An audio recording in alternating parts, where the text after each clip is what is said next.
নামাজের চেয়েও, রোজার চেয়েও, দান খয়রাতের চেয়েও একটা বড় ইবাদত আছে। এটা কি আমি কি তোমাদের বলবো না? সাহাবারা তো অবাক, নামাজের চেয়েও বড় ইবাদত, রোজার চেয়েও বড়, দানের চেয়েও বড়। ক্বালু বালা ইয়া রাসূলুল্লাহ।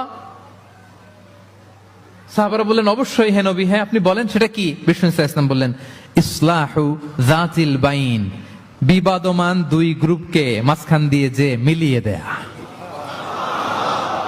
নামাজের চেয়েও বড়, রোজার চেয়েও, সাদাকার চেয়েও বড়, মিলায় দেওয়া। আমরা মনে করি সেজদা দিতে দিতে কপালে দাগ ফেলে দিছি, এটাই তো বড় ইবাদত। এটা তো নিঃসন্দেহে বড় ইবাদত। আমরা মনে করি হজ করতে করতে শেষ করে ফেলতেছি, এটাই বড় ইবাদত। জিকির করতে করতে আমরা দিন রাত এক করে ফেলতেছি, এগুলো তো নিঃসন্দেহে ইবাদত। কিন্তু দুই ভাই বিবাদমান দুই গ্রুপের মধ্যে আপনি যদি মিলিয়ে দেন, এগুলো নফল রোজা, নফল দান, নফল সালাতের চেয়েও বেশি সওয়াবের কাজ। পড়েন সুবহানাল্লাহ।